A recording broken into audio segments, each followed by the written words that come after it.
I'm a product of a legacy. It's a cultural legacy. I'm a Westerner. The sweep of Western art history continues, and at this time it's merging a lot with the history of art and other cultures. That I'm working within a particular medium, photography, which has been evolving at a fairly rapid rate. It's really only less than 200 years old, and there's been more change in the medium while I've been alive than its entire history. That it's going through this massive paradigm shift. That I come out of a particular family that is involved in that tradition on multiple levels, and even involved in the history of that tradition. And they have been in touch with colleagues, because it was kind of a standard issue for me to go to the Ansel Adams workshops and sit down for lunch with Dad and Jerry Olsman and Todd Webb and any other photographic luminaries. We would go over to Laura Gilpin's house or George O'Keeffe's house while Mom was doing their books. So the artists were constantly coming through. Sometimes curators, sometimes writers, sometimes sculptors. So it was really interesting to see all of these different people, often working with the same tools, but very different uses of it, different agendas. Fascinating to watch all of that. So that too was part of my training. So I think we have lots of mentors, direct mentors, who we are able to work with side by side. My parents are probably the two strongest for me, though I have worked with other artists. More remote mentors who you might know, but not get to work so directly with. Elliot Porter and Ansel Adams were two for me, but particularly Elliot was very influential to me. And even further remote mentors, people who might be working in the field that you've never met, or people that might be working in the history of the tradition that are no longer alive today. They've all been influential in studying their work. They change your development. I think it's important for any artist's work to be aware of their influences. Again, Emmett Gowan shared a wonderful story with me. He said he had to do a lot of Robert Frank to find Emmett Gowan. To some degree, we emulate mentors, and it's part of our advancement. But to some degree, we also, to a large degree, we also have to transcend those influences, make those influences our own, to find our own authentic voice. Whether it's unique or revolutionary, that's another issue.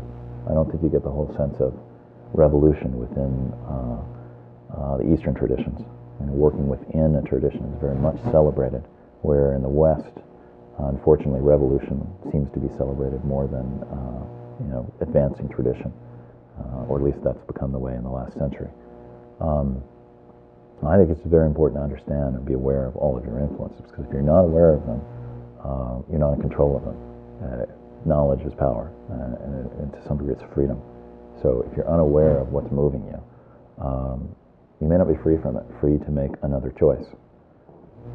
So I realize strongly, it's very clear to me how much I've inherited and how much influences me.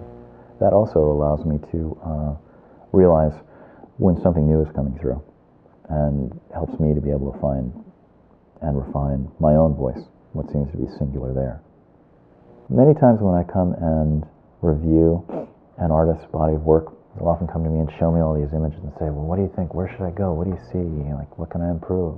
We go through that process of inquiry, because it's a dialogue.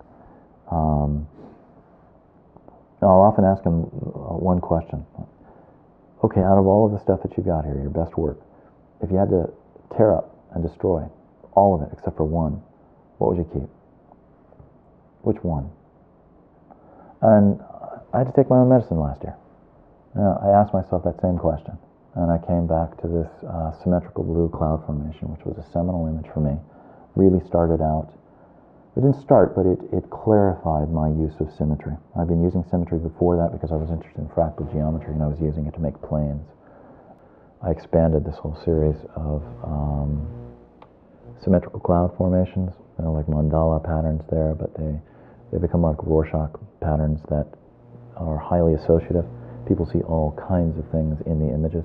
I celebrate that, and that I very much want to leave room for the viewer, as Michael Kenna says, and leave it open to multiple interpretations and multiple points of view, and kind of stimulate that process. So the symmetry to some degree is solving that, but it's also bilateral symmetry is a strong indicator of a living life form or presence, and I want to treat nature, all of nature, as living things, and possibly more than just a subjective interpretation. A lot of primal cultures see the natural world as imbued with spirit, and as a matrix which they live in. This started to coalesce into a more distinct shape that really seemed alive. And I probably have more stories on that one image than any other. Dancing birds, goddesses, spirits rising from the deep, angels and demons, the whole 9 yards. Really fascinating, really interesting. I mean, it's fun. I mean, here are 3 of my favorites that really just kind of sum it up. When I do lectures at universities and things like this, it's one of the stories that I tell. I've always watched other artists, and they have these little modules that they pull out. And as the son of somebody who's always pulling out these modules, oh yeah, I've heard that one.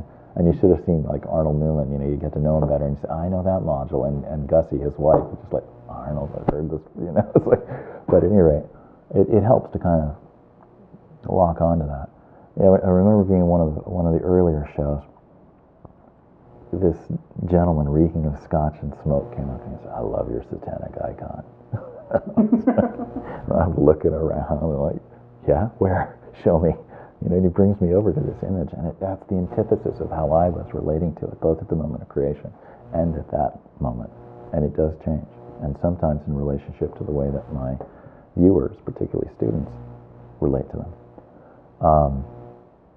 A student of mine bought the print later, brought it to his wife, and she said, God, look, isn't it beautiful? Where should we hang it? You're not hanging that in here. Why? It's dirty. What do you mean it's dirty? It's an x-ray of somebody sitting on a toilet. I was like, yeah, okay, great. But it was really the first time that I showed it upstairs before it was renovated. We just kind of Christoed the barn with some track lighting, so I did this annual exhibit, before I'd renovated it. And I was lucky enough to be standing in the corner when this little 4-year-old boy came across the threshold and stopped. I went, oh. I can still hear it, and I can hear it, and it was like one of the greatest compliments and gifts I've ever been given about my work. Here's this little 4-year-old just stopped, caught his breath. Perfect.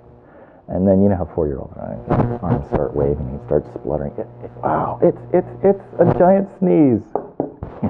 Look, sneeze, okay, yeah, I'm looking at it. Okay.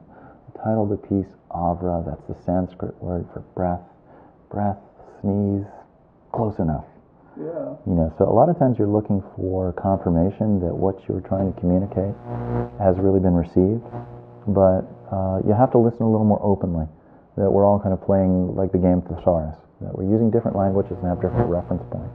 And so you're really trying to look for the mean, not the specific sacred breath, like breath in yoga, right? But breath, he connected with that energy as a sneeze. Fine, that's great. And still, again, one of my greatest compliments, like the innocent eye, the raw response. And he wasn't holding it in, he was letting it all out, and the spit was getting on the glass. It was great. So some of my finest compliments have come from very young people. Because making any form of art is a human expression of what it is to be. This is an expression of being. And it's a fascinating process. And it's so wide. And I think digital technology just makes it more infinite. You use the term of digital technology being infinitely scalable.